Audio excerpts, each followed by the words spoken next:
Hello everyone, welcome back to my channel. If you are new here, my name is Bronwyn, and today I am filming probably my most requested video of all time. Today I'm going to be talking all about the Bibbidi Bobbidi boutique and what it was like to work there and be a fairy godmother in training. I've got a couple disclaimers that I want to throw out there before I even get started. One, I worked there pre-COVID, so everything that I'm talking about is going to be before the pandemic happened, started, anything like that. So whenever the boutique does reopen, or if it reopens, everything could be completely different. So this is everything that it was like for me pre-COVID.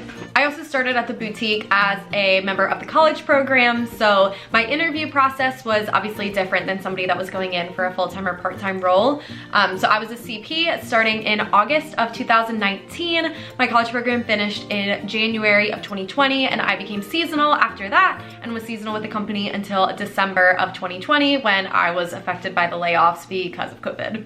Last disclaimer, I promise. I worked at the location in Magic Kingdom instead of Cinderella Castle, so everything that I talk about with my experience is going to be specific to the castle. There's two other locations, one at Springs and one at the Grand Floridian, that for the most part do things the same, but they are just a little bit different with some of the like behind the scenes and the way things are run. So yeah, everything that I'm talking about is specific to Magic Kingdom. That's a lie. I do have one more like disclaimer heads up that I wanted to throw out there, that this video is only going to be talking about what it was like to work at the Bibbidi Bobbidi boutique and not necessarily what the experience is like for a kid. So if you're looking for more of like an experience video, this isn't the one. This is more just talking about what it was like to work there. So the first thing that I want to talk about is the interview process. Now, as I am filming this, it is February of 2021. I applied for this college program in January of 2019. So it's been about 2 years since I had this interview. However, I did film my like interview process and stuff in the like hopes, or I guess idea, that I was gonna make a video out of it, and I never did. So I did rewatch that to hear a little bit of how my interview went for that program. If you didn't know, I had already completed 2 college programs before that. I did a Fall Advantage program in PhotoPass at Magic Kingdom, and then I also did a summer alumni program in merchandise in Africa. So a lot of my interview was talking about my past programs, but I did remember I got asked a lot more situational questions than I had when I was applying for my second program. I remember that one was literally just like, tell me about your last program, what'd you think? Whereas my interview for the boutique program, I feel like really was a lot more situational questions. I did only get asked one question about the boutique, and that was what I thought qualified me for it, or like what experience I had that I thought was qualifying enough for the boutique. I grew up dancing my whole life. One of my degrees is in dance, so most of my experience has come from my dance background, doing hair and makeup on the little kids backstage before shows and just like working with kids in general through my studio. And that was basically what I talked about, was like, that's what I thought qualified me for it. You are not required to have any sort of hair or makeup experience. I mean, I technically didn't. Like, yeah, I could put a little kid's hair in a bun for ballet, but that was really it. I didn't have any like formal training. I didn't have any sort of like cosmetology license or anything like that. That's not a requirement. I don't even think it's really a leg up, because just because you have experience in hair and makeup doesn't mean that being a fairy godmother in training is really the right fit for you. One thing that like really surprised me was how few people get the boutique as their role. I don't know necessarily for Disney Springs, but for the boutique, for the fall program, which is what I did, I was one of 3 CPs that were like incoming. And I know for the Fall Advantage, there had only been like maybe 4 or 5. So it's definitely one that's a little bit more competitive and not as common to get, I guess. I really don't know how they do their hiring process, by who gets pulled where, who gets what role. There's my cat jumping onto the bed. But yeah, and that can vary obviously by every season of the college program. But when I came in, I was one of 3 people for the Magic Kingdom location. Another thing that was interesting was for the boutique, at least for the fall arrival, you only had one option for an arrival day, and it was the earliest one.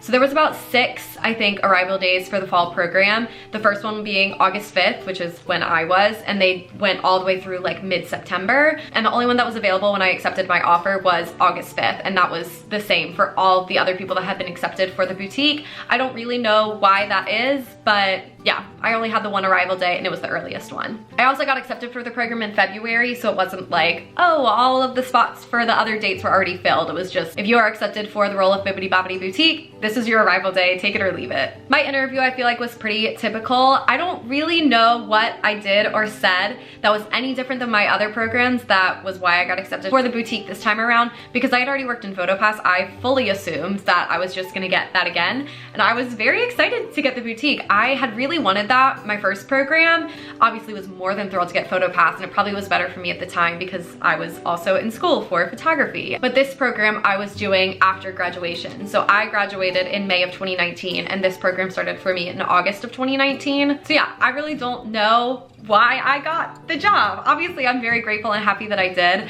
I always tell myself, one of the questions that I was asked was just like, tell me about a magical moment that you made while you were a cast member.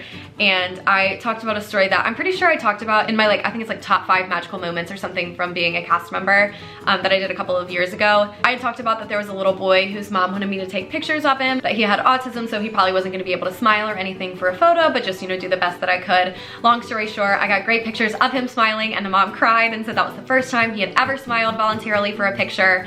And I told that story for when the recruiter asked me for a magical moment. So I feel like that shows, I guess, how like comfortable I am with kids and how, I guess, quickly I can have kids trust me. Because I think the biggest part of working at the boutique is being able to have strong and quick connections with kids, because that's literally your job. Now for locations, there are 3 different Bibbidi Bobbidi boutique locations across Walt Disney World property. There's one in Magic Kingdom, there's one at Disney Springs, and there's one at the Grand Floridian. The Grand Floridian one opened in, I think, August of 2019. So when I was coming in for my program, that one wasn't even like an option of somewhere you could get placed. You could only get placed at Magic Kingdom or Springs. As far as I know, that probably will still hold true just because the Grand Floridian location is so small, but who knows?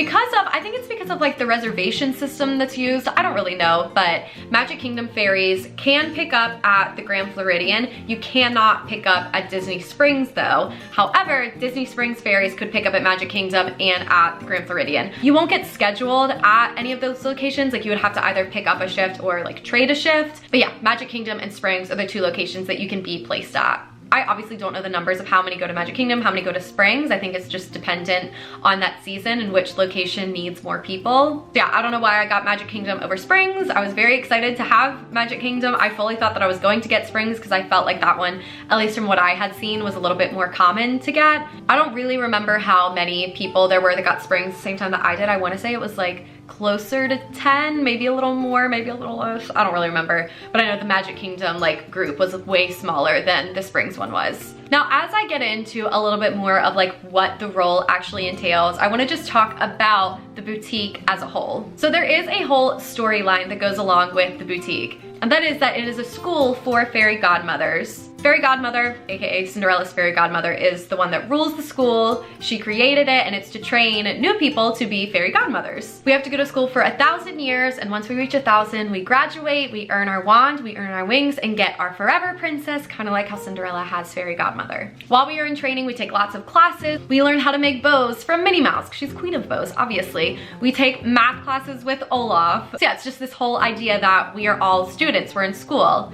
That's why little kids come to our school so that we can practice, and then when we get our forever princess, we know everything we need to know because we've had 1,000 years of practice at school. Now, the costume for the boutique is one of my favorite things about the whole experience. I absolutely loved the costume. I think it was so cute. It was so fun.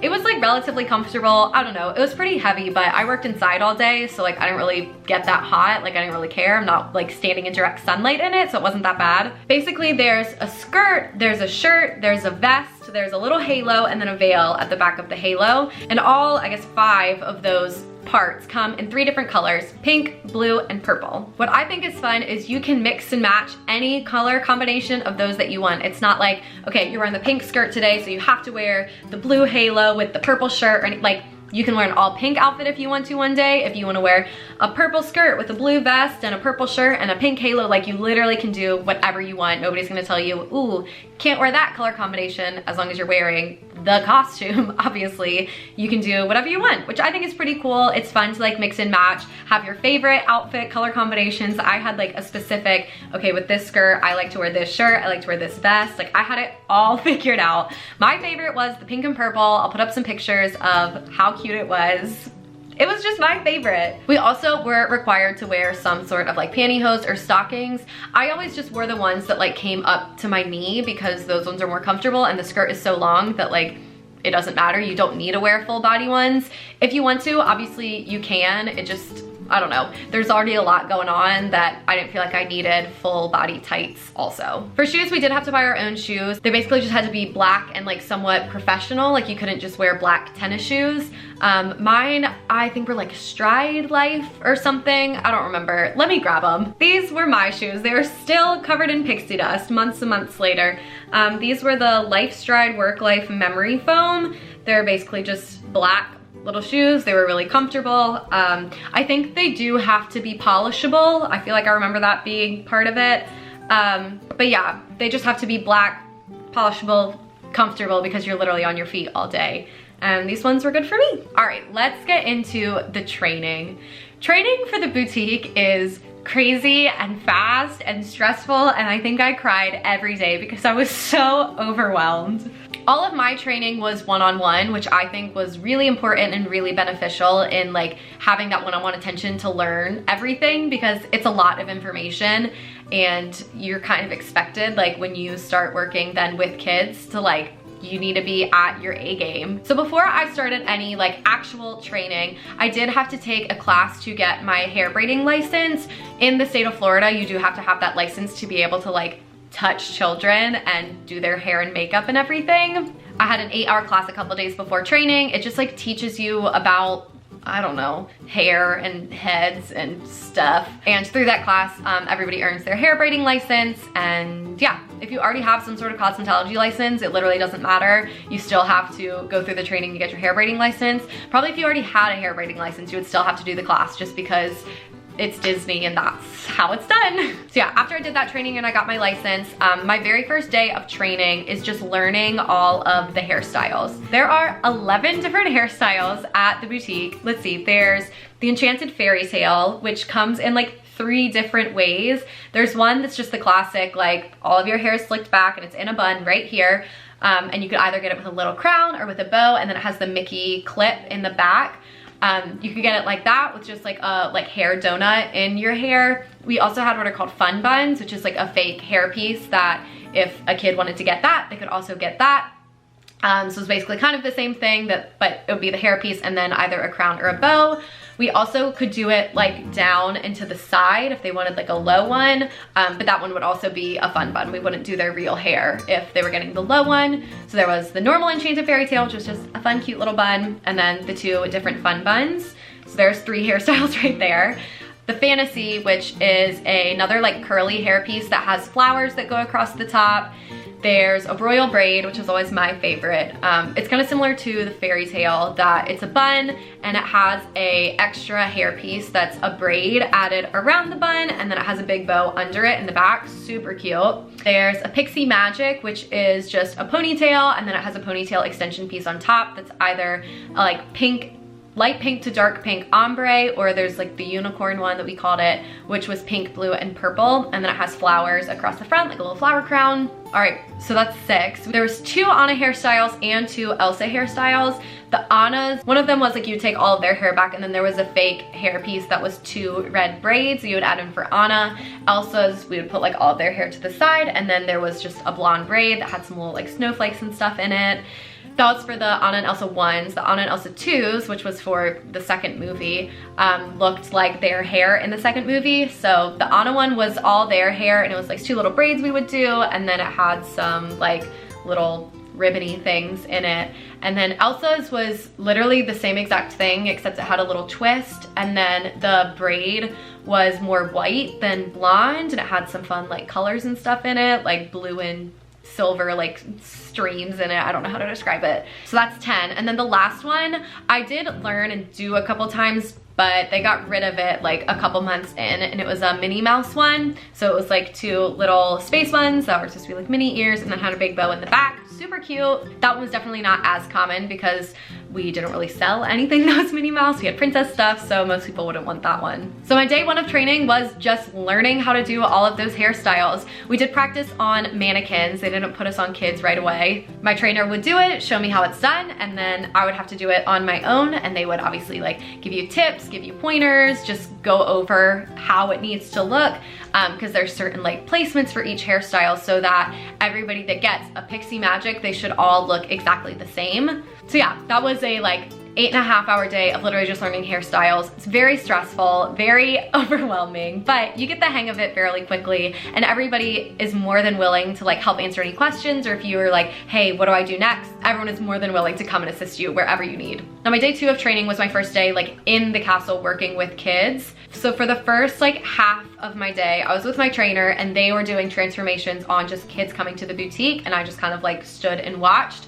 Just so I could see a little bit more of like what the actual experience was like with a real child, because obviously it's different doing all of this with a kid than it is doing it on a mannequin. And then the second half of the day, I did a couple of the hairstyles by myself, at least in the Magic Kingdom location. I know Springs, I don't think does this, but we would sometimes have what we called buddies, that someone would come over while you were doing the hair and do their nails and makeup, because everybody that comes into the boutique gets their hair, makeup, and nails done. So on my day 2 of training, as I was doing the hair, my trainer kind of helped and would do the nails and the makeup and kind of help to carry on the conversation, because it's very hard to like do hair and storyline and talk all at once, especially when you're like trying to concentrate and remember how to like do these hairstyles. So your trainer was kind of very helpful to kind of do that for you, and they kind of like took control over it and let you just focus on doing the hair and making sure it was good as it could be. Day 3 and day 4 were basically the same thing as day 2. It's literally just being on the floor doing more transformations. Day 3, I did all of them on my own, and my trainer was just kind of like right there if need be, or if she could see that I was like starting to mess something up, she could jump in and be like, yo, fix this. That's not how we do it. Would say it nicely than that, but would just kind of like give me tips along the way, or if I was like really struggling, she could come and help. And then my day 4, I was still doing all of the transformations by myself, but my trainer was like kind of on the like other side of the room, farther away observing. If I really needed help, I could like, you know, make some eye contact and they would know to like, oh, she needs help, let me go. And then my day 5 of training was basically learning like all of the nitty-gritty stuff of the flip side, which is the whole check-in area.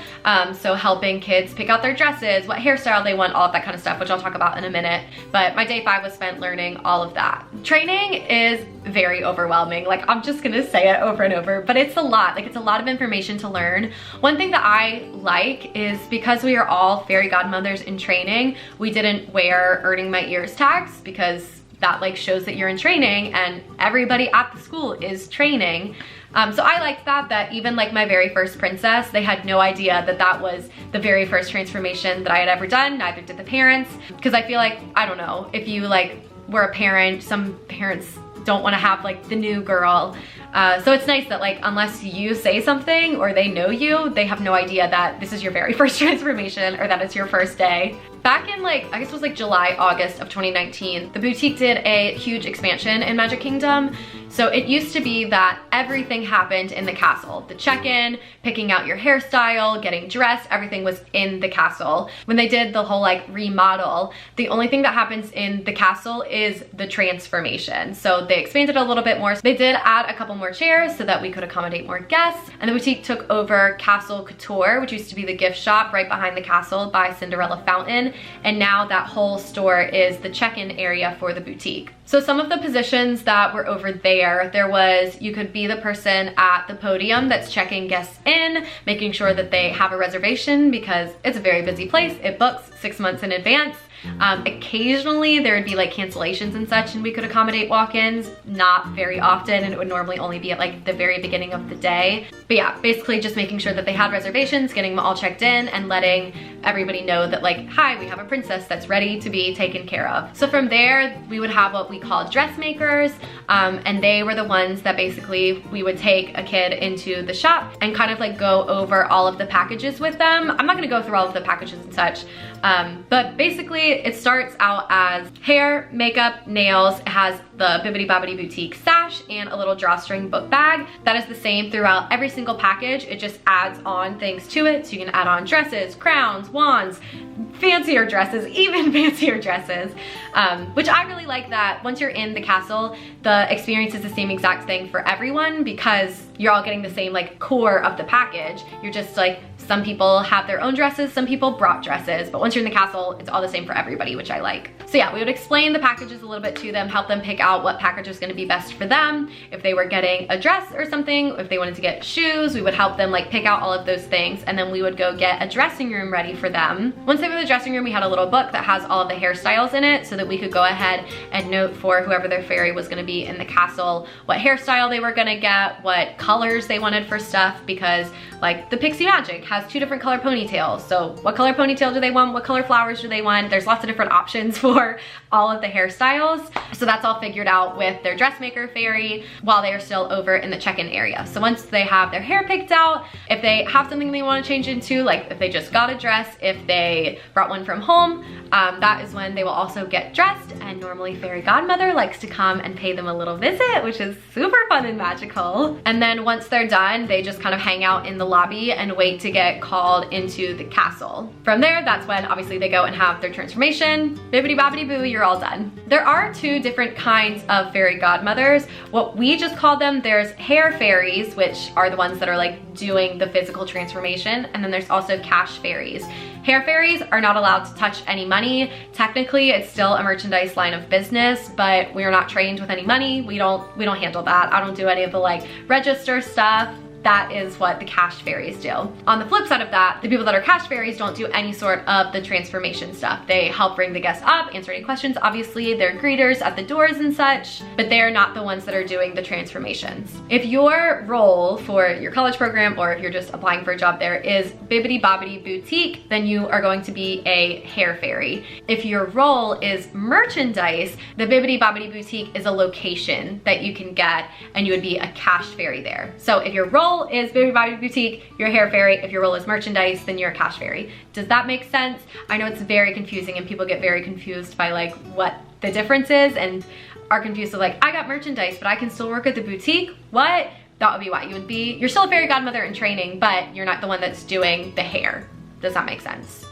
Hopefully. So for me, there's basically 3 different shifts that I would have. I would either be an opener, so my start time would be anywhere from like 7 to 8 a.m. and then I would be done around 2, or a closer, which would be 2 till normally around like 8 or 9 p.m. Or I would have literally an all-day shift and work 8 to 8. When I worked there, the boutique hours were always 8 a.m. to 7 p.m. So my shifts would change every day, but my schedule stayed pretty consistent that like these are the hours that I worked, because it wasn't like if there's extra magic hours, the boutique still closed at 7 o'clock at night. So it didn't really matter for us. When I would get to the castle, I would find out if I was going to be on chair or if I was going to be in the check-in area. Normally, if I was working an all-day shift, they would try and split it up so that like half of the day you were on chair, the other half of the day you were in the check-in area, just to kind of give you a break. But if it was like just a morning shift or a night shift or just like somewhere in the middle, then it was just kind of luck of the draw with what you got. The other position, I don't think I mentioned this at all. There's also somebody that is the seater, and basically they are in the castle with an iPad. Everything is communicated through iPads. So as the kids are ready, they get moved to a certain spot on the iPad so that the person that's in the castle waiting to seat the kids knows where, like who's ready to go and ready to go over to the castle, and they will move them to certain chairs and then their fairy godmother takes them back to the castle. So yeah, forgot to mention that seater is one of the positions. I always really liked that. I thought it was fun. It's like a fun little puzzle to figure out where everybody goes. It's all completely random of like who gets which princess. It's not like, oh, Bronwyn is really good at fantasies, so she gets all the kids that are getting a fantasy. No, it's just your chair is available, you're getting a princess or a knight, because we also do knight transformations, which I haven't really talked about, I guess. So let's talk about them now. So at the boutique, we do princess transformations as well as knight transformations. So the princesses get their hair, makeup, and nails done. Knights get their hair done and then also get a sword and shield. Their transformations are obviously a lot quicker because of that. So for the knights, depending on the length of hair that they have, they could either have it like all brushed to one side, they could have it spiked up, they could have it in a ponytail, they could just have it down and nice. Some knights didn't even want to get their hair done. They just wanted the sword and shield and wanted to be in the castle. Boys could be knights, girls could be knights. didn't matter. Same with princesses. We had boy princesses and we had girl princesses. It's just whatever they wanted to dress up as. There is an age range for the boutique, and it's for ages 3 to 12. There is a cutoff at 12 just because if you're over, I think it's over 13, you can't wear a costume in the parks. You do have to be at least 3 years old because all of our products are not safe for children under 3. I feel like a lot of people think that it's because like they don't have enough hair if they're under 3, but it's not. It's just because our products aren't safe for kids that are under 3. There was plenty of kids that were 3 years old or 12 years old that didn't have any hair or had very short hair. It doesn't matter. You don't have to have a certain length hair to get a certain hairstyle. I promise we are fairy godmothers in training. We will make whatever work. If you want a certain hairstyle, we will make it happen. Does not matter how much or how little hair you have. So I feel like those were all of the like major points I wanted to talk through, but I did have a list on my phone of just some other things that I like wanted to mention but didn't necessarily fit into any of those categories. So we're just gonna jump in. I think one of the biggest things I get asked about is kids that either like would throw tantrums or didn't want to get a transformation done or didn't speak the same language as me, which that happened all the time. There's constantly kids that don't want to get transformations done. And sometimes the parents are like, you know what, we're just not gonna do it. They're not into it. Have a great day. Other times the parents still would want them to do it, and it's kind of up to the fairy to do their best to kind of diffuse the situation and get them excited about what's going on. In those situations, I always try to kind of put the control into the kids' hands. Normally when they would sit in my chair, we would do the hair and then the nails and then the makeup. That was just like the order we did things in. But if they were like not about it, I'd be like, all right, what do you want to start with? You want to do some nails first? You want to do your makeup? Do you not want to do that at all? Like what do you want to do? I feel like that always kind of helps, at least like with the kids that I wanted, because a lot of them were just scared. It's scary to have some grown-up you don't know coming at your head with products and a brush and all of this stuff. So I always found it helpful to just kind of take it slow and figure out what they wanted to do, what they were comfortable with, and go from there. There obviously were still kids that didn't want any of that done. And some parents would be like, you know what, we'll just take all the stuff home and just give them a little bit of pixie dust and call it a day. But some parents still were like, no, you're getting this transformation done. And you just kind of have to do the best that you can. I would have kids sometimes that like couldn't sit still or didn't want to sit still. And you just kind of have to learn how to do a bun when a kid is going like this. It takes a lot of practice, but you get the hang of it eventually. It's always a learning curve. Every kid is different. Every kid's hair is different. Yeah, you never stop learning. I guess that's why they call it a school. The language barrier was definitely something that happened basically every day. I think the most common languages that kids spoke was Spanish or Portuguese. I know absolutely zero Portuguese. I know a little bit of Spanish, enough that like I could have a little bit of a conversation with kids. And ask them questions about their day or what color makeup they wanted or if they liked their hair, that kind of stuff. I think a lot of parents know that most people there maybe weren't gonna speak their language and they were kind of okay with that. Some would request to have a fairy that spoke Spanish and we would like do our best to accommodate that, but wasn't always a guarantee. Obviously it is still just a request. But yeah, I think you can still, even if there's a language barrier, you can still make it fun and still joke around with them and figure out how to communicate. You know, there's other ways to communicate with people than just through talking. So yeah, it definitely takes some practice and some getting used to, but you can still pretty easily communicate with people even if you don't speak the same language as them. One of the things that I feel like a lot of people are not necessarily confused by, but just, I don't know, I feel like it needs to be said that to get into the boutique, you do have to have a reservation. You can't just like wander in and see what's going on. And same with like the whole check-in area. A lot of people are just like, I just want to buy a dress. You can't buy a dress at the Bibbidi Bobbidi boutique unless you have a reservation. That's to protect our inventory so that the people that are paying a lot of money on top of their park ticket have what they want for their transformation and for like their packages and such. Sir Mickey's, which is across the street, sells basically all of the same stuff that we do.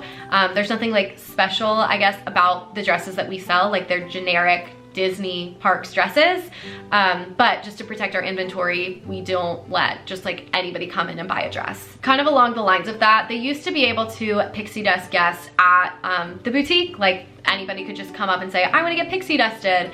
But I guess it just got a little bit out of control with like trying to manage the whole like castle and transformations, and also like constantly having people coming in just like wanting to get pixie dusted. So we don't do it at the castle anymore. Obviously like the kids get pixie dusted. And like if your mom or dad or grandparent or brother, uncle, whoever wants to get a little bit of pixie dust also, like if they are with you in the boutique, obviously they can also. But if you just like are in the park for the day and want to get pixie dusted, they do it over at Sir Mickey's, or they did pre-COVID at least. I think that is about all. I've already been filming for a very long time, so if you made it to the end of this video, honestly, I'm impressed, and hopefully you learned a little bit more about what the boutique is like and what it is like to work there. I literally even now say all the time, I don't think I will ever find a job that is as fulfilling as it was to work as a fairy godmother in training at the boutique. It truly is just as magical as you think it would be, and that magic really never goes away.